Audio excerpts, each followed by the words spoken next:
They say events like this recovery walk are a great place to find information and get help. There aren't many places where owner and man's best friend can roam free, but dogs like Millie now have a place to play. Good evening, this is HY 19 News at 6. I'm Chasity Maxie. Thanks for joining us. But some penny pinchers here in the heart of Illinois have a thriftier way of doing their shopping. But pretty soon, this entire house will be engulfed in flames. The building still needs a new roof and carpeting, among other things. Believe it or not, just beyond this railing, there was a seawall, a beach, and then the river. 2 Peoria schools are set to get hundreds of thousands of dollars to help students learn.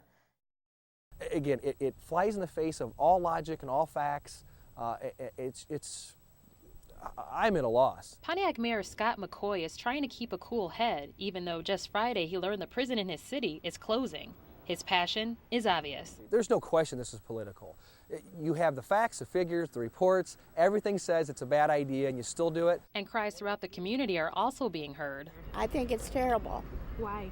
This is going to affect this community. Well, I know a lot of people that work at the prison, and they're putting a lot of people out of work. And there's not that much work in Pontiac the way there is. After Caterpillar, the prison is Pontiac's second largest employer. And with the slumpy economy, about 600 of the prison's employees have to come up with a plan B to keep a roof over their heads. Many are pointing the finger at the governor. Well, I think it's a one-man decision, strictly the governor. There's supposed to be a system of checks and balances in our state, but nobody's checking him.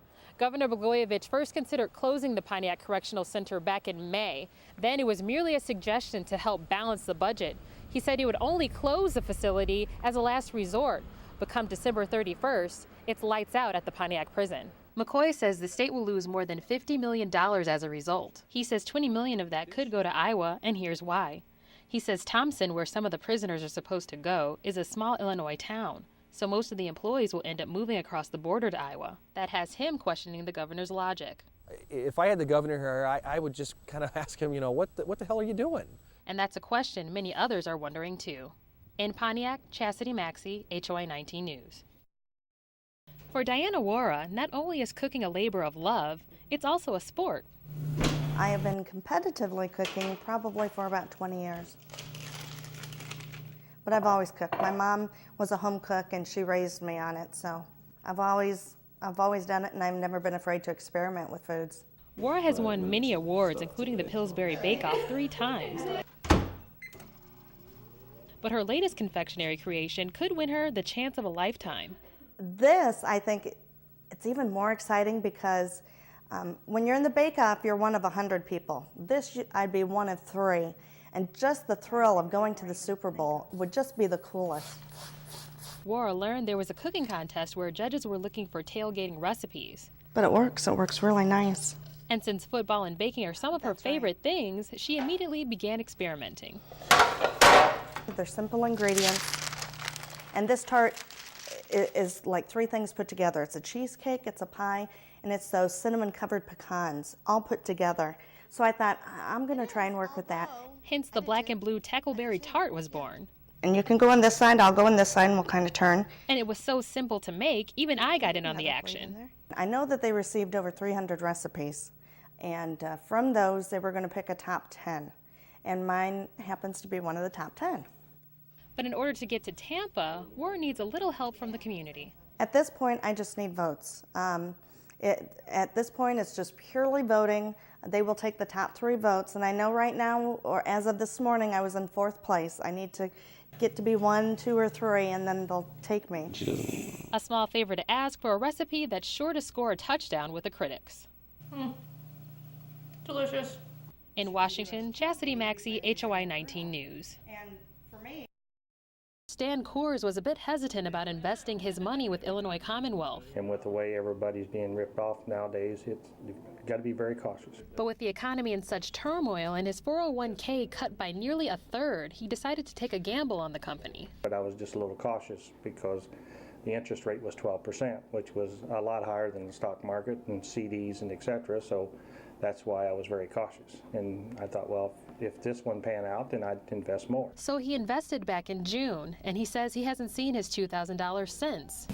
He tried tracking his account online, but the username and password he was given doesn't work. And the last time he heard from the man who was handling his account was in September.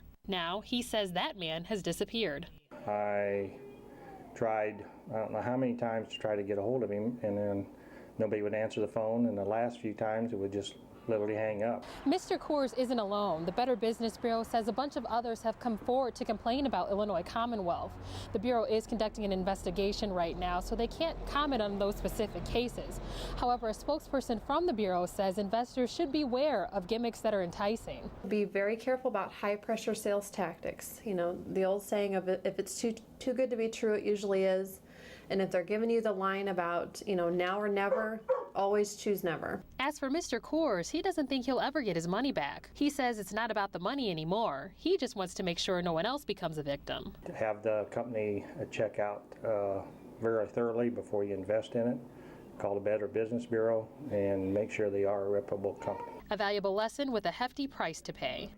In Pekin, Chasity Maxie, HOI 19 News. What's your gift card you'd like to use today? This is the typical holiday shopping scene. Wobbly shopping carts. It's 20312, please. The lines and, of course, the eager shoppers, like Kathy Wernsman, who are on the hunt for the perfect gift.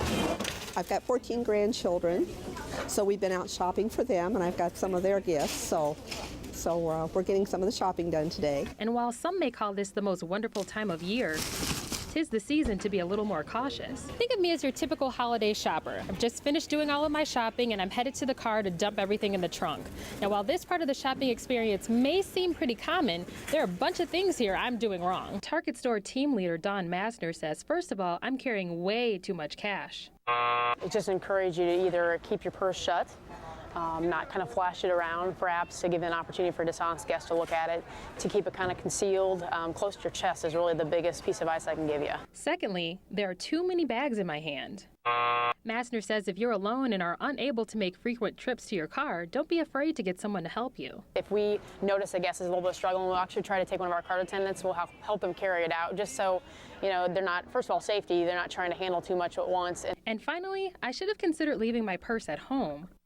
But since I didn't, Massner had this to say. At Target, there's called child safety straps, and these are not just for children. Often people use this as a theft deterrent. You just take the child strap and you snap it in.